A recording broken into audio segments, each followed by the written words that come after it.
very deep question. If there was one final message that you could give to our audience, Simplify. That is actually what Islamic Sharia or halal investing is. Knowledge upon knowledge upon knowledge upon knowledge.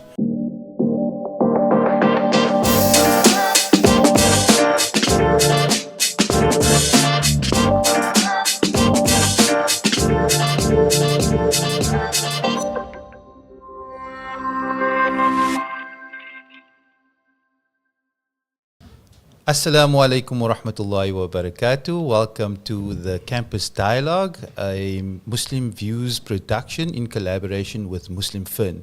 MuslimFin, your roadmap to Islamic banking and finance. I'm your host, Ali Sali, and this evening we have an exciting new episode for you, and here to introduce our guest is my good friend and colleague, Siraj Buzik. Assalamu alaikum. It's good to be back in the studio, Ali. And I'm quite excited. You know, we've got a prominent guest in studio, not only in the financial industry, but also in the Muslim community. And before I introduce the person, this individual has over 25 years of experience in financial markets, has held various leadership positions at both boutique and large asset management firms.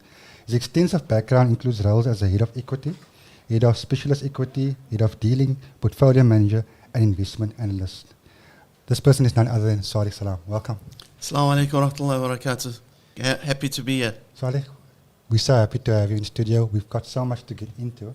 But before we start, perhaps just for the audience, can you give us some background of who you are, your journey in the financial industry as well? Absolutely. So, I'm Salih. I'm married to Fatima Isop. I have 3 kids. I've been in the finance industry now almost for 30 years. I was quite fortunate to get a scholarship from the Southern Life Foundation to study BCom Finance, to become a CA. And part of my bursary conditions was that I needed to do vacation work at Southern Life.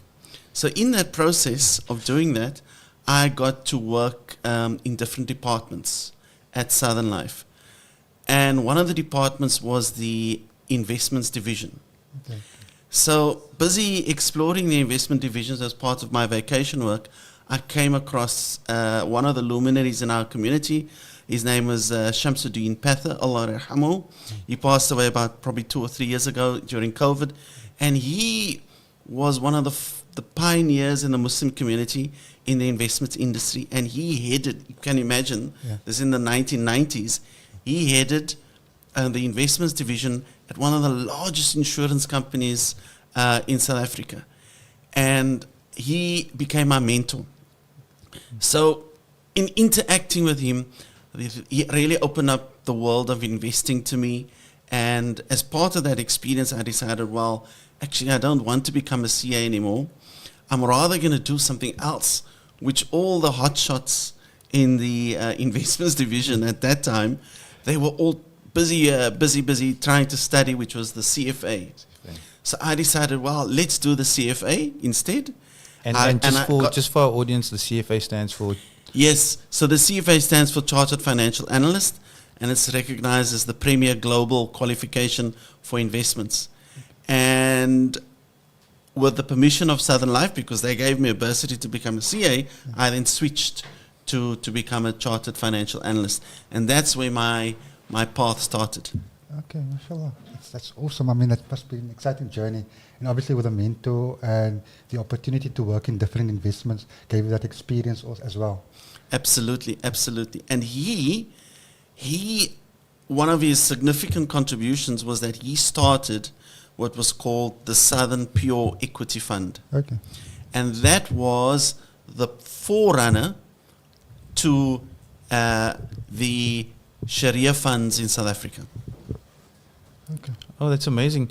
And so from that point, you now had your mentor, and to where you are today, to where you now mentoring people yourself. Maybe give us a bit more about that part of your journey. Yes. So after spending time at Southern Life, I then moved across to different financial services firms where I got experience as a head of dealing, as a investment analyst, learning how to analyze companies, a portfolio manager, which is really sort of taking different investments and putting them together in a sort of in a recipe, right? You've got a recipe and you're trying to combine all these elements in a way that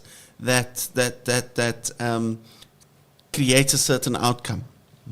And that's really what a portfolio manager does. It takes different, what we call assets, packages them together to try and generate a particular outcome. And in that process, of course, you're absolutely right. I was also fortunate to work with a number of Muslims younger than me who are coming through the industry and always mindful of the significant impact that people like Shams Patha had on me. I tried to in turn impact others. One of the sort of unique features of the investment industry, and perhaps something that's underappreciated, is that it is almost in a sense like an apprentice system. It really matters with who you apprentice, right? So if you think of in our community, it doesn't matter what sort of trade some of our elders may have done. You know, there were certain people that were regarded maybe as the experts in a particular domain. And if they learnt under that expert, you could almost see its traces upon them. Yeah. And that's the same in the investment industry. Who you are sort of able to, in a sense, apprentice with or learn from makes quite a significant impact. Absolutely, absolutely. And so you were mentioning portfolios, portfolio management, also understanding global markets, and I believe you're going to have a bit of a global market update that you will provide us with today? Absolutely, absolutely. So just to stress again, for the benefit of your audience, I mean, people don't necessarily understand what a portfolio is. A portfolio really is, it is a collection of different investments or assets, if you will, which is put together in a certain way that meets the needs of a particular client. And that combination, there's a lot of science that goes into it, but also a lot of art, right? And that is a skill that one develops over time, the art of creating portfolios.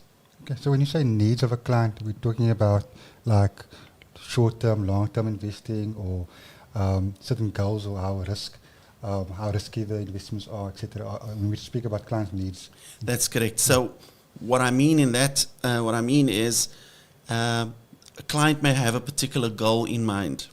They need to meet a particular investment return, because, for example, they want to fund their lifestyle, or they want to fund their kids' education, or for Hajj, or they want to fund their Hajj, right? They say, look, Hajj today costs 150,000 Rand.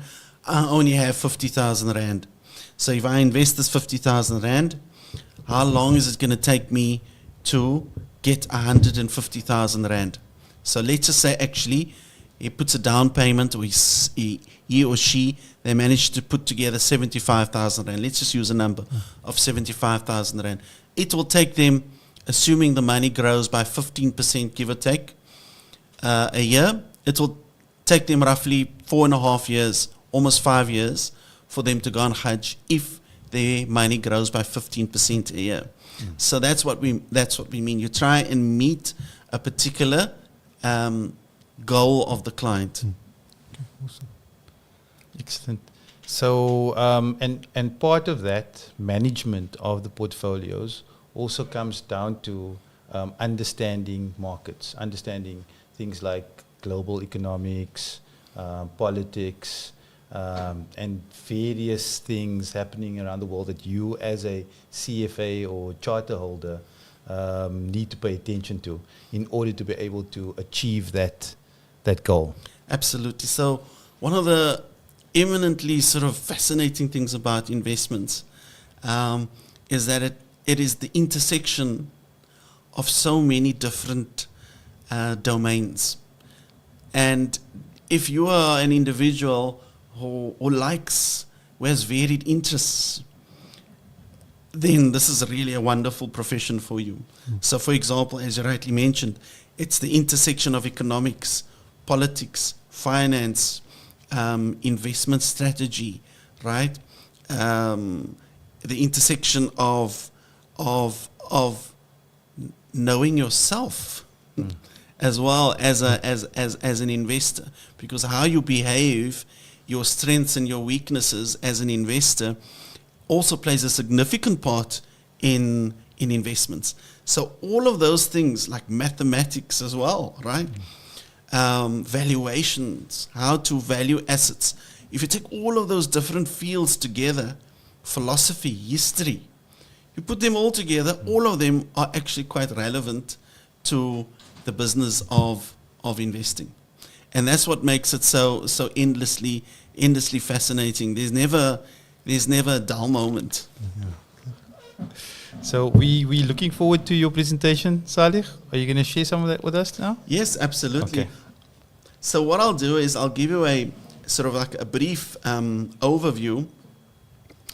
When our investment team sort of comes together, what are some of the things that we discuss sort of once a week, just at a high level, to just get let's call it a temperature check, if you will, Okay. of different, let's call them indicators, right?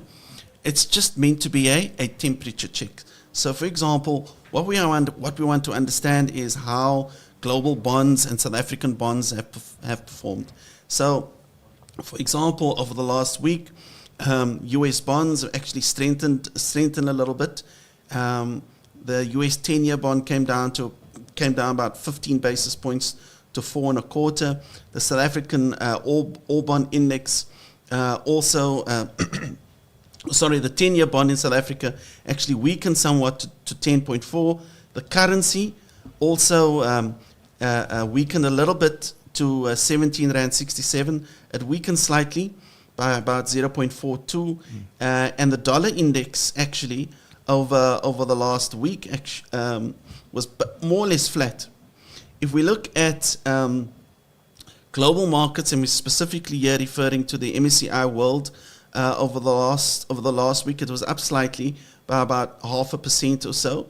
But the real story is actually, if you look at to the far right, the MSCI World was up almost 35% over the last year. So that's an incredibly strong performance, around 35%. Emerging markets, of which South Africa is one, over the last year, went up less, went up about 24%. And in fact, over the last week, came down slightly by about 0.5%. If you look at, for example, specifically looking at the local stock market, the local stock market was flat.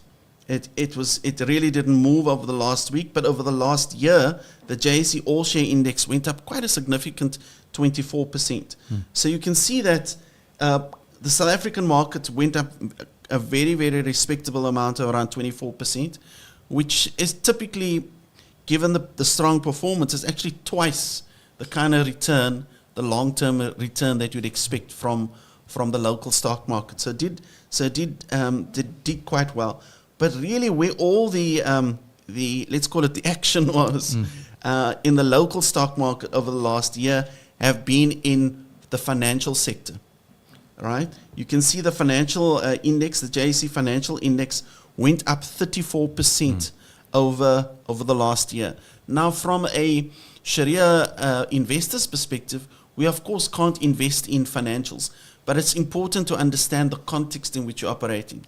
So absolutely, financials were the best performing sector, but sectors such as, for example, the JSE Resources Index over the last year only went up 10%. So these are companies that are involved in mining and extraction and so on.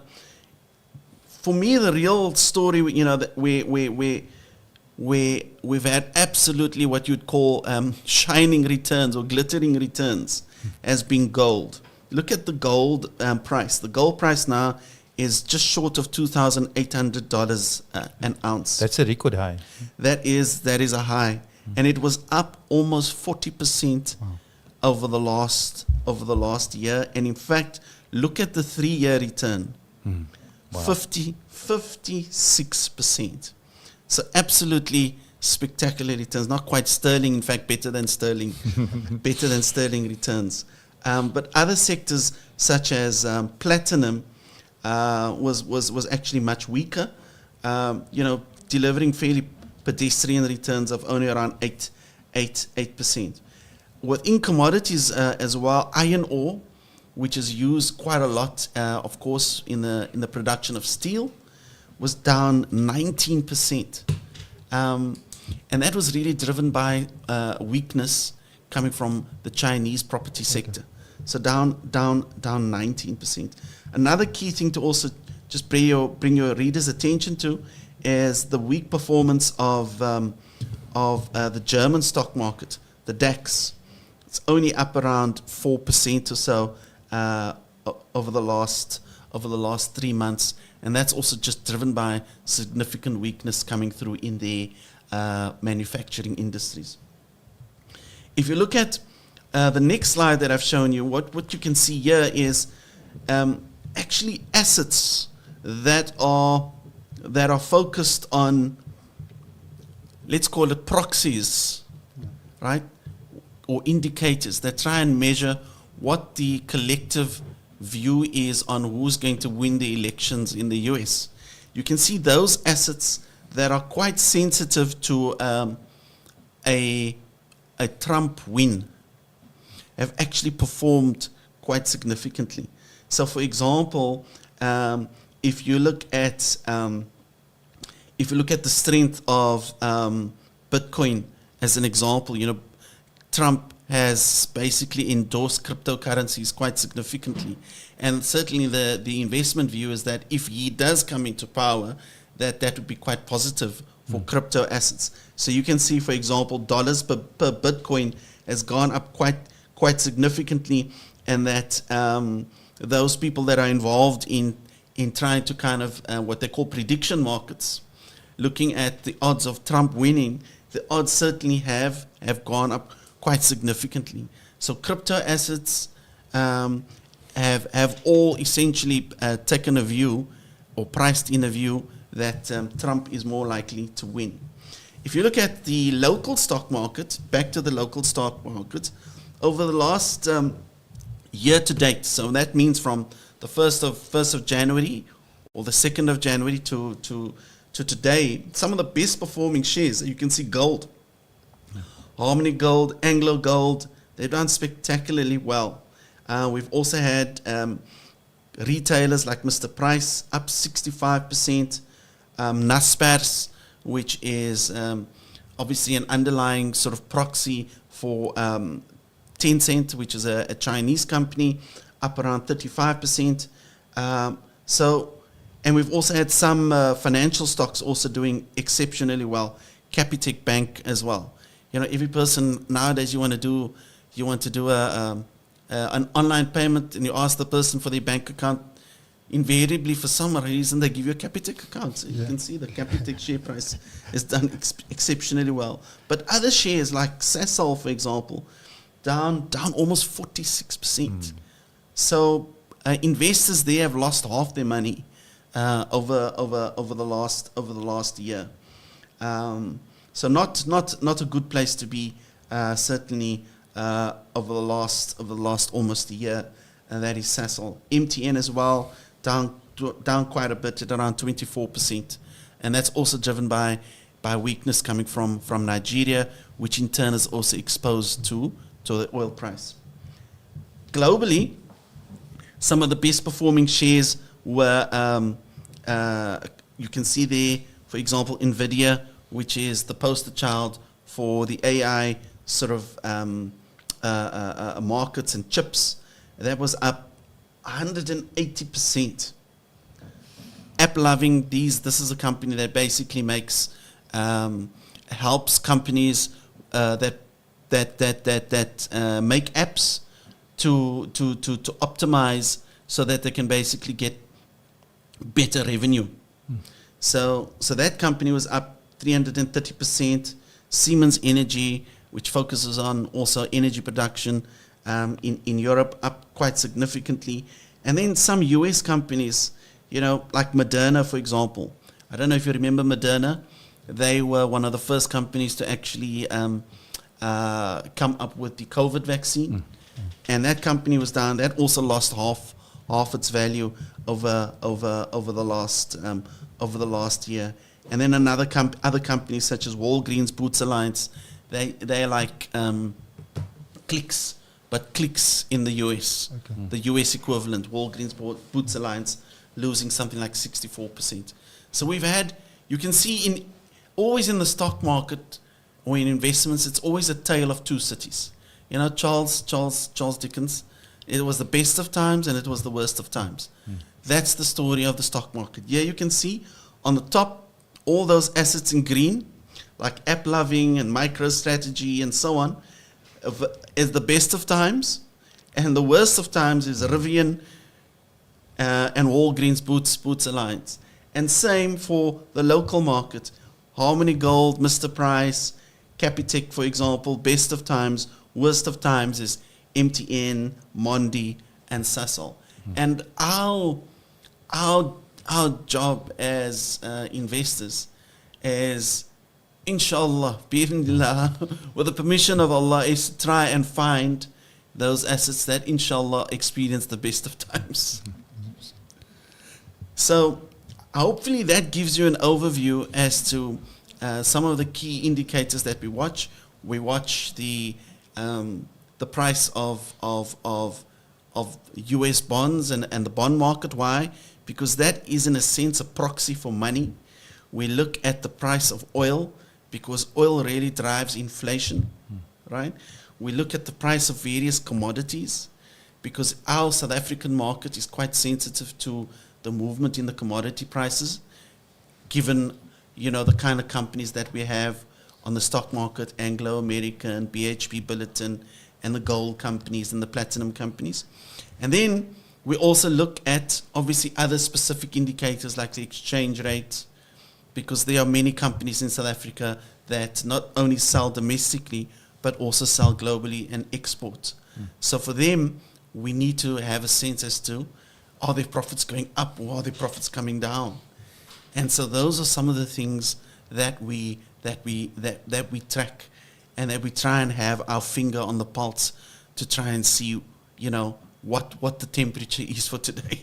Amazing. I'm always amazed with the amount of detail that goes into, and I know this was just a kind of overview, of what you actually look at. And obviously there's a lot more detail that goes into analyzing each of those companies individually. Yes. What I want to ask you about, and thank you very much for sharing, the global market update with us and our audience. But what I wanted to ask you about, and some of the things that are very relevant and that we've seen in the news lately, is the recent meeting with South African President Cyril Ramaphosa and the BRICS nations. Yes. Right. How do you see BRICS and I guess the global South, in a sense, what they call the global South now? How does that play into global market economics? That's an exceptionally good question, and it is a question that will be answered over the course of time. Suffice it to say that we are currently in quite a pivotal point in terms of not only markets, but I would say geopolitics, where up until about sort of from the fall of the Soviet Union in, let's call it, early 1990, up until about 2016, 2017, we basically lived in what commentators call a unipolar world, where there was only one clear, I don't like the words, but let's just use the word superpower. Post 2017, with the rise of China and the re-emergence of Russia, What we've now found is actually we're not living in a unipolar world. Now we are now living in what is called a multipolar world. We've also had the significant rise of India as well. Now bear in mind that India and China are perhaps two of the most ancient, and not only ancient, but also the most powerful historically, culturally, and by whichever dimension you choose to measure it, civilizations and economies in the world. So these economies have also, and these countries have also risen. So between India and China, you're basically talking about 3 billion people, right? Which is, let's just be generous, almost half of the world's population, right? If you add in the whole subcontinent. So now you've got the shift that's taking place. And as we can see, just in terms of politics, that is having significant impact upon the structure of global organizations, what you call multilateral organizations, whether it be the United Nations, the World Trade Organization, or even now with the rise of an entity that historically didn't exist, called BRICS. Before, you just had the G7, or what was the G7? It was a group of the 7 wealthiest nations. Let's call it a club. Let's call it for what it is, a club of the 7 wealthiest nations. And now what you've had is the creation of another entity called BRICS. And over time, BRICS has gotten bigger and bigger and bigger as more countries have joined. Now that is really to also, as part of this broader shift in terms of making the world a lot more multipolar. Because one of the concerns by, let's call it the global south, and other economies is the weaponization, amongst other, of the US dollar. So these entities within BRICS, of which South Africa is one of the founding sort of members, they're looking for an alternative to the dollar. So when we sell our goods and services overseas, we get paid in dollars. But what that means in theory is now essentially is that amongst other, US law, US legislation, US power, US authority basically can be exerted over holders of US dollars. So countries within BRICS are looking to be able to have the freedom to be able to transact perhaps in their own currencies or in alternative currencies. And that's part of the shift that is taking place. But because of the significant ascendancy and dominance of the US dollar, that is going to take a while to be challenged. But, an oak starts out as a small little acorn or seed, and over time, it grows quite tall. So it's still an oak seed, but it's growing. Okay. And does that answer your question? Yeah, absolutely. And talking about currency and kind of the weaponization of the US dollar, and then also looking at your global market update where you talk about the specific price around gold now hitting at over 2,700 per ounce, right? Yes. If we also look at what central banks have been doing recently, purchasing gold, is that what's driving up the gold price? And why do you think, Salih, that these central banks are actually purchasing all of this gold? So where the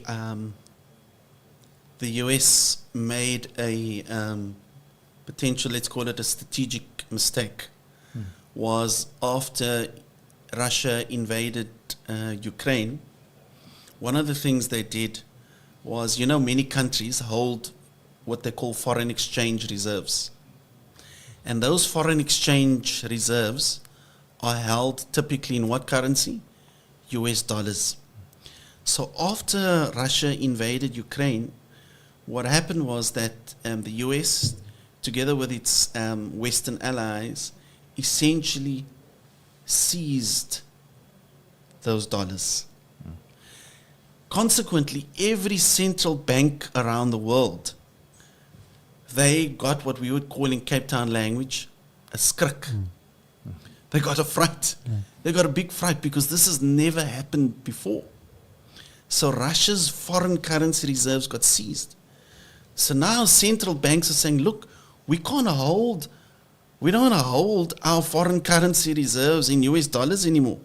So what they're doing is they're trying to buy other assets. And what are they buying? Gold. So you've seen post the seizure of of Russia's foreign reserves in 2022, I think it was, November 22, you can almost trace shortly thereafter, give or take a month thereafter, the gold price started going up, and the global central banks, led by China and India and all other countries, Saudi, are buying gold. And that's really what's happening. Amazing. Just one more question from me before I hand over to you, Siraj. Just on oil specifically. So from a South African perspective, I drove past the garage the other day, or just on my way here, and I noticed that petrol now, I think it's unleaded, right, is now for the first time in a long time under 20 rand a litre. Right? So I think I saw it at 1975 litre or something like that. And I said to myself, well, if I look at, because I follow news and I follow what's going on in the world, and I look at, the conflict currently happening in the Middle East, with Iran and Yemen, and a lot of the shipping needing to be rerouted around the Cape of Good Hope, yes, for example, to get to the locations that they need to be at. I'm still trying to wrap my head around, because we talked about inflation, right? Is it possible that the fact that the prices of oil is going down, or that we're seeing inflation being coming under control now, in yes, a sense, right? Because of that acorn that you were talking about, where BRICS nations are now, like President Cyril Ramaphosa said, trading directly with local currency. Yes. And maybe not actually utilizing the dollar as much. Could that be a reason? Yeah, I mean, for that, or is that? Yeah, I mean, it's fascinating, and now you can see why investments are so fascinating. So you've got politics, geopolitics, and markets, and all of these colliding. It is not certainly within the interests of let's call it the collective West, and in fact, more broadly speaking, within the interests of anyone who is running an economy or responsible as the Minister of Finance or the Minister of Trade and Industry. Nobody wants to see the oil price go up, because that simply means that food, goods and services, their prices are going to go up, and everyone across the world will be poorer. It will essentially be like another tax on the global consumer, and that would include us in South Africa. And as such, there has been a significant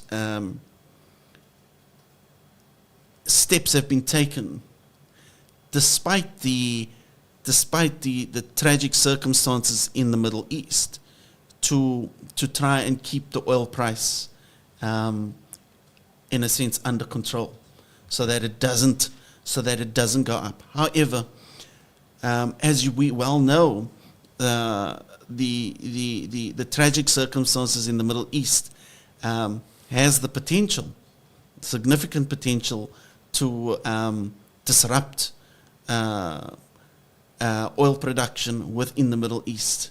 And you would have noticed that one of the strategies of Iran has been to say that, look,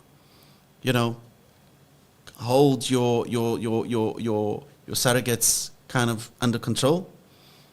Otherwise, what we are going to do is we are going to attack the oil fields. And if that happens, then obviously oil prices are going to shoot through the roof. You could have another oil crisis like you had in the 70s. And inflation, consequently, and food prices and all of those things are going to shoot up also. That's very interesting, Salih. Salih, I want to touch on Islamic investing. Perhaps you can share with us, what's the difference between investing Islamically and investing, traditional, conventionally? And are the outputs the same? Or some of the events that's happening, like the politics and what's happening with Russia and Ukraine, does that have the same impact on both Islamic investments as well as conventional investments? Yeah. So I'll give you sort of the technical answer, then I'll also give you an answer that inshallah your listeners will also understand. So let's start off with the answer that your listeners will understand. So, of course, in the Islamic tradition, what we try and do as much as we are able to do is to do everything for Allah's pleasure. So when you are investing what you would call Islamic investments or Sharia investments or halal investments, take your pick, they're all the same. What you are fundamentally trying to do is you're trying to invest in a way that attains Allah's pleasure. That's what you're trying to do. And that fact should not be lost on your investors, on your audience. You are now, by virtue of doing that, converting an otherwise mundane dunya action into an action that benefits you not only dunya but also akhirah. Because now you are not only trying to meet your kids' saving needs, you're not only trying to meet certain investment objectives, certain return objectives. Your first objective is to please Allah. And that is actually what Islamic Sharia or halal investing is. So that is let's call it the answer that your audience would understand. Technically though,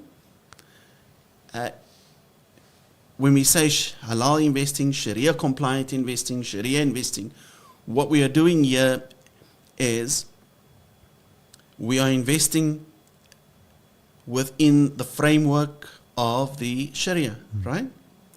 And here specifically, we've had those funds or those investments that claim to be Sharia compliant or that claim to be halal. They have to invest within the context of a certain framework. And that framework, of course, as we know, it's based upon the Quran and Sunnah, of course, but more specifically, it is based upon the consensus of scholars.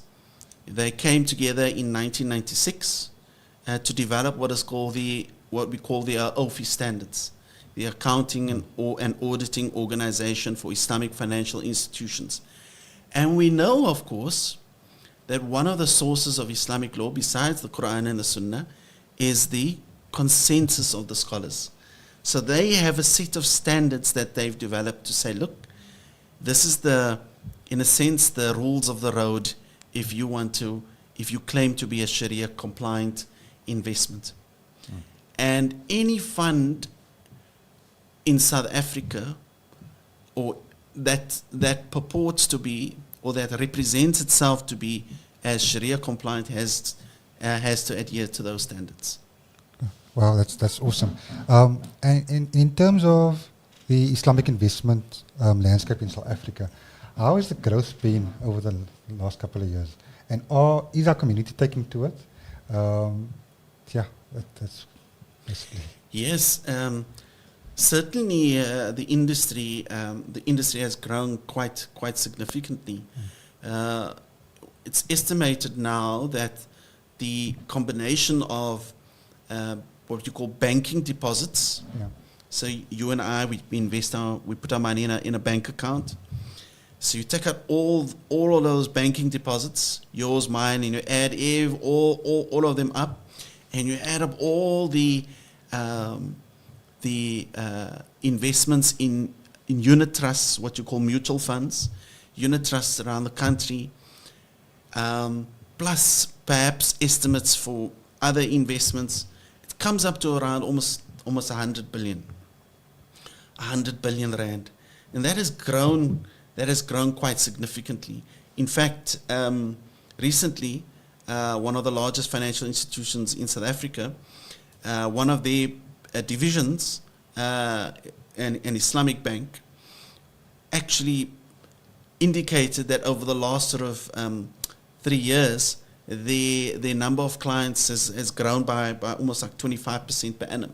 Okay. So it has grown quite significantly, and I think it has grown as a combination of education. It has grown a combination of the younger generation in our Muslim community, wanting to invest in a way that is consistent with their beliefs and their ethics. So what I would like to do is to just move into the conversation around Islamic investments and asset classes. And when we talk about asset classes, sometimes the term itself can be a bit intimidating. So what I would like for you to do is maybe just break it down for our audience and try to simplify, some of the types of investments that people, without providing investment advice, but the types of investments that people can actually invest into.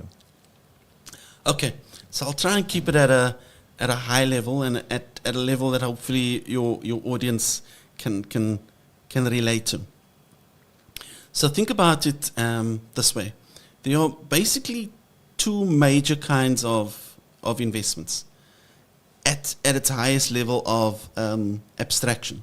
The first one is an income investment. So think about it this way: you buy, you have a property, and you have a tenant, and the tenant is paying your rent, and that is generating an income. Your primary intention in having that property is to generate an income. So we call that kind of investment. Yes, it's property, but specifically you have it there for what? For income. Mm-hmm. So that's investment type number one, an income generating investment. The other kind of investment is one that doesn't necessarily give you income. You're not buying it for income. You're buying it because actually you are hoping that you're going to get growth on that particular investment. So we call that a growth investment. Something where you think you buy it for 100 and you think that at some point in time you can maybe sell it for 200, right? But in the first instance, you bought it for 100, but all you want to have rental income on that property. Now, when we look at what we call these asset classes, as we call it in investment jargon, but I'm trying hard to stay away from the jargon, we basically once again have these two kind of investments. It is either a growth asset, one that we think is going to appreciate quite significantly, and that can be shares on the stock exchange, whether that be on the Johannesburg Stock Exchange, whether that be on global stock exchanges, right? Whether that be, or it could even be commodities, right? For example, gold, platinum, right? It could even be Bitcoin. So these are things that we think are going to go up significantly. Those are what we call growth investments. On the other hand, you have other investments, the income investments, and these can be things like not only property, which gives you an income stream, what we call a yield, an income stream. It could also be things like sukuks, right? Which are, let's call them Islamic bonds, for want of a better word. And it can be any kind of potential investment where your primary objective is just to generate an income. So these are the major, what I would call asset classes. Within those two buckets, growth or income, you have other sub-asset classes, equities, global equities, commodities. You can even have specialist property that you think are going to go up significantly. You could have timberland, right? And conversely, on the income side, you can also have property. You can have specialist funds like agricultural funds, okay, and so on, and sukuks. You can have all of that within your income bucket. And as an investor, you typically need a combination of both. Something that's going to give you growth and something that's going to give you income. And depending upon your particular circumstances and your particular return objectives, coming back to our example of this Haji who put his or her name down on the Hajj list, but he only has 75,000 Rand, he or she needs 15% growth per annum to be able to get the 150,000 Rand in 5 years' time, which is typically, Allah knows best, the waiting time now before you can actually go on Hajj. So if they take 5 years before their name gets called and it grows at 15% per annum, what is going to give them the best shot at doubling their money? A growth portfolio, isn't it? Whereas if they put all their money in something that's only going to give them an income return, now give or take 7%, 8%, it's going to take them much longer to double their money. Absolutely. And I think you explained it exceptionally well. Thank you for taking the time to do that. So Salih, with these types of Sharia compliant investments available to our community, and with the performance of the Sharia compliant investments being on par with conventional, or in some cases and in a lot of cases actually outperforming the conventional investments, why do you think, or what do you think is the reason for maybe the lack of exposure or the lack of uptake or flows into these types of solutions? That's also a very deep question. I think one of the key issues I think us as a collective community need to engage on actively is the need for financial literacy. And more broadly, let's call it investment literacy. So when our kids go to school, or us even when we go to university, outside of those who can study finance, we don't have a basic literacy around investments or around finance. Our education system doesn't really give us the necessary tools to be able to do that. I just heard now, my son said at school they did maths lit. One of the groups of students did maths literacy. So the other group of students, of which he was one, did normal maths, but another group did maths literacy. So yes, not everybody wants to necessarily specialize in maths, but they need to have some kind of literacy around maths, and that's why they created maths literacy. We need to have finance and investment literacy as well. And I think our community as a whole, we understand property, we understand, those of us who are entrepreneurs, we understand entrepreneurship. We don't necessarily have that deep understanding around investment literacy. At the same time, the investment industry as a whole, I have to admit, and I'm part of that, so the blame also falls on us, is that we use too much jargon. And this jargon acts as a huge barrier to understanding. And people don't buy what they don't understand. And I think we really have to simplify things as much as possible for the Muslim consumer. Because once they understand, every Muslim wants to please Allah. That's our belief. If they understand that this is a path to pleasing Allah, and you frame it in a way that takes away the jargon, that demystifies things, I fundamentally believe that the uptake would be much higher than it is. That being said, because of the explosion of social media, people are able to quickly go onto YouTube or TikTok or whatever it is to find out things that they don't necessarily understand. So in that way, they can also empower themselves. But I think really the hurdle is education. In addition to that, as you rightly point out, that Sharia-compliant investments, halal investments, Islamic investments, they have provided very, very competitive returns compared to, as you call it, conventional investments. And in fact, in certain instances, they've actually outperformed them. So, for example, over the last 10 years, right?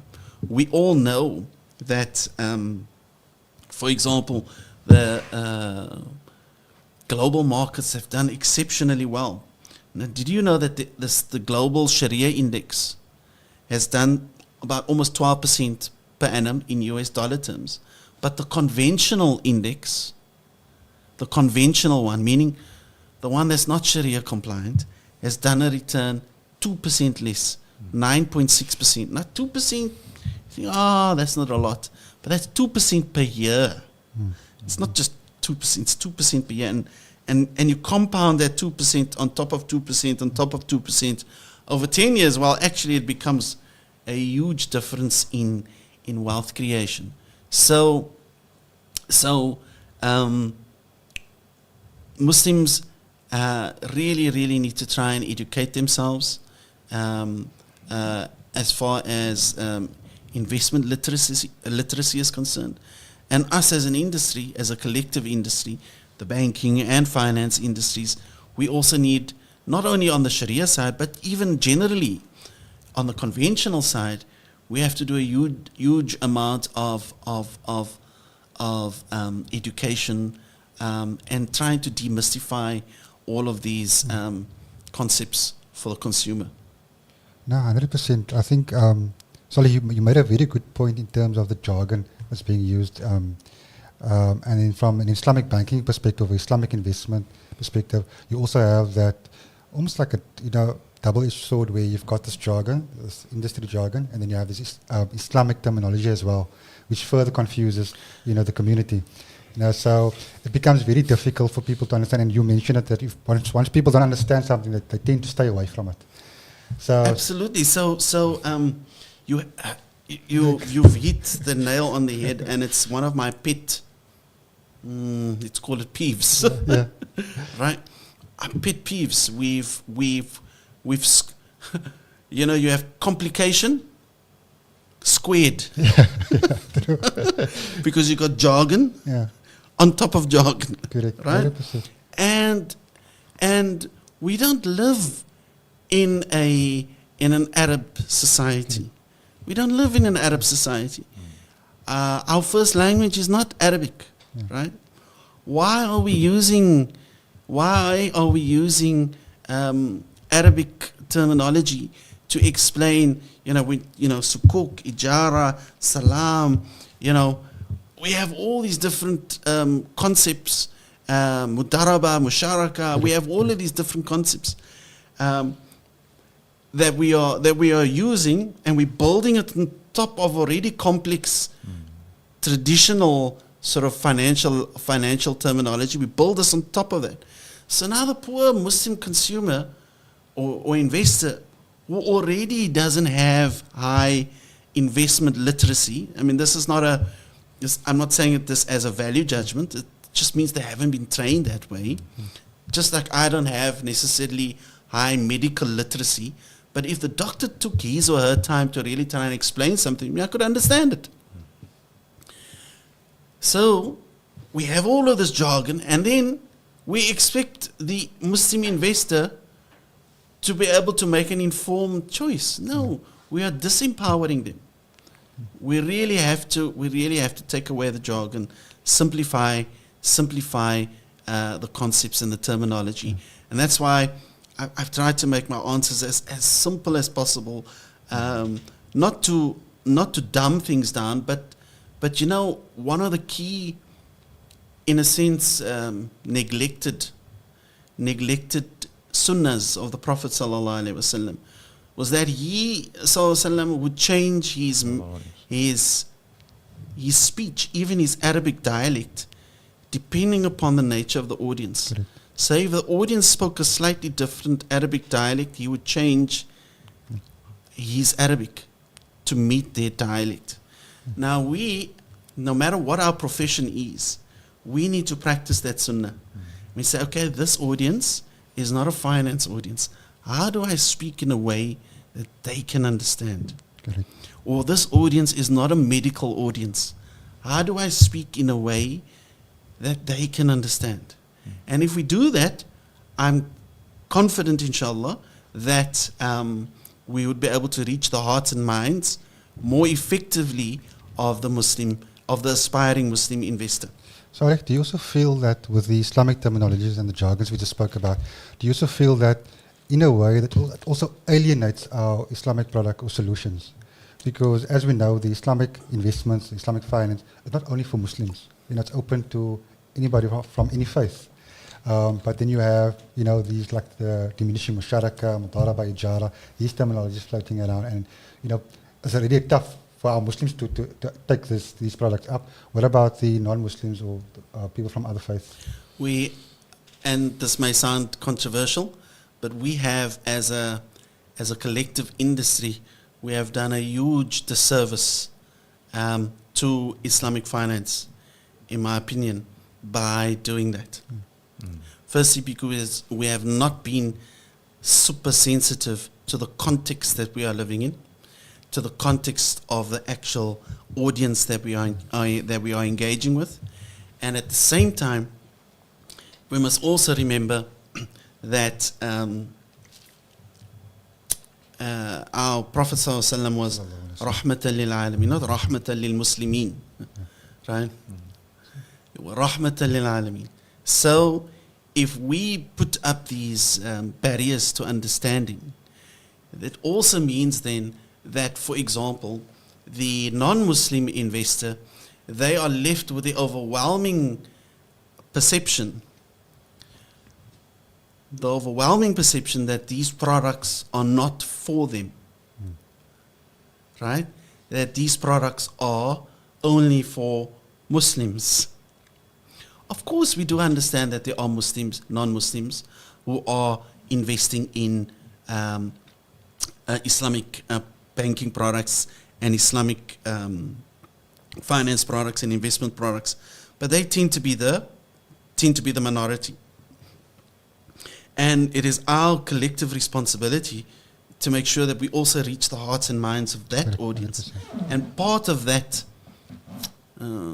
dawah is, once again, to just change our method of delivery, how we label these things, how we educate the consumer, the terminology that we use, and so on and so forth.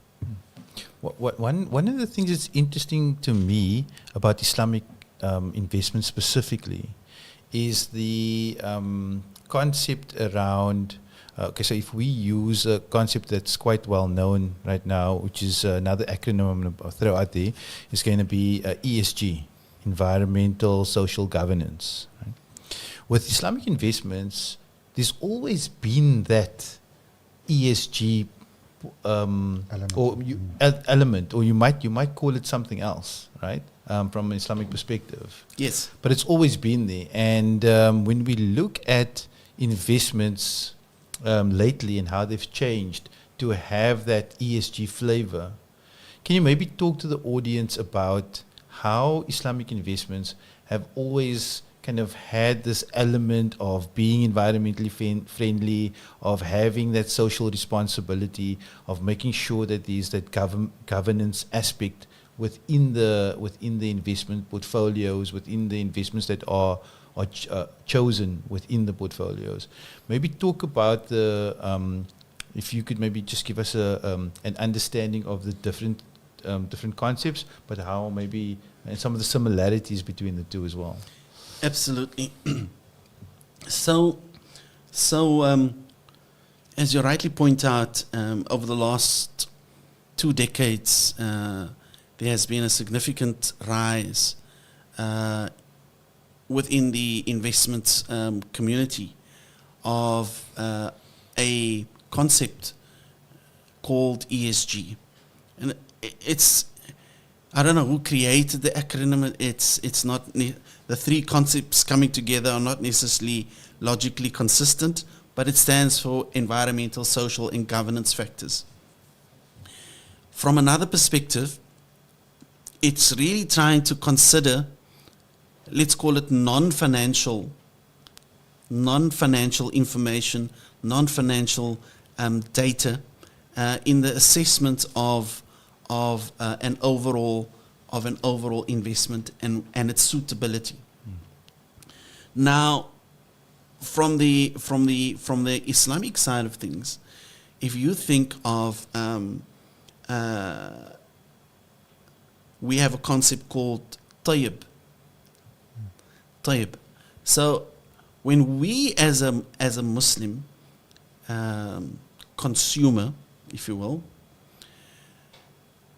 it is important for us, number one, let's use food, because we all understand food, right? Yeah. Your listeners would understand food. We want to all eat halal, right? We want to all eat halal. And that is, of course, our religious obligation, is that we have to eat food that is halal. But what tayyib does, this concept tayyib, what this concept does is, okay, it says, no, not only must it be halal, meaning that it must meet the minimum legal standards, it must also be good and beneficial. And in fact, that this concept is broader than just ESG, environmental, social, and governance factors. It is really meant to consider, now think about food again. You have, on the one hand, somebody offers you a really, really good, let's call it a Wembley hot dog. We all know it's halal. Okay, I'm not advertising for Wembley, right? A Wembley hot dog. Or on the other hand, they offer you an exceptionally healthy poke bowl. Now, the Wembley hot dog is absolutely, it's halal. And it's tasty. But the poke bowl, it's actually not only is it going to be halal, it's going to be extremely good for your health as well. So when we as an investor, we also need to consider, is this particular investment that we are making, not only does it meet the minimum requirements of the law, but is it in fact beneficial? Is it in fact impactful? Is it in fact making a positive contribution towards communities, towards societies in which it operates, in every aspect of their operations? And that is what is important. And clearly I must be hungry, which is probably why I'm talking about food. Let's use one final example. Coffee. If you were to consume a cup of coffee, on the one hand, the one has been sourced by child labor in Africa. And the other set of coffee beans has come from a supply chain where that has been verified that actually that every part of that supply chain has met the highest standards of health and safety, hygiene, as well as no use of child labor. Both of them outwardly are the same, but in reality they are worlds apart.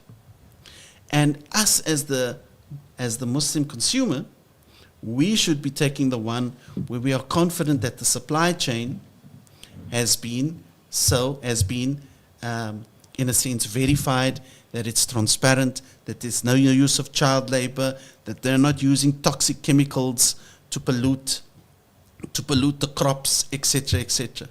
And that level of scrutiny, that level of due diligence is what it is important to consider in the totality of whether this investment is not only halal, but tayyib as well.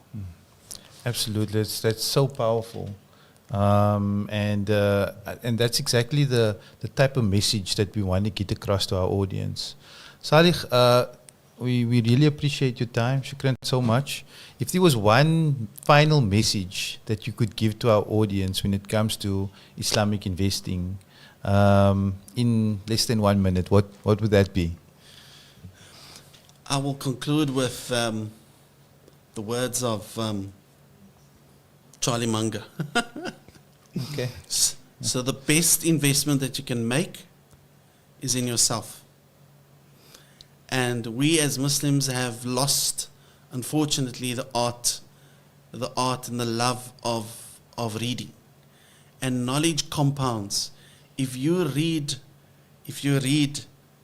every day a little bit, just a little bit, 1 page, 2 pages a day, over time, over a lifetime, can you imagine how many thousands of books that you would have actually read? And that knowledge compounds, right? Knowledge upon knowledge upon knowledge upon knowledge. And ultimately, that would actually be beneficial for you, not only in your life, in your investments, needs and objectives, but also make you a better person and make you more impactful in your families, your communities. Just that act of iqra, reading, but every day. Compound knowledge. Read a little bit every day. Salih, we could sit here for the next 2 hours and continue speaking. Shukran so much for the time. We really appreciate it. And we hope to have you back, on our podcast soon, so we can explore more about the investment world and Sharia investments as well. And there we have it. Assalamu alaikum wa rahmatullahi wa barakatuh. Wa alaikum assalam wa rahmatullahi wa barakatuh.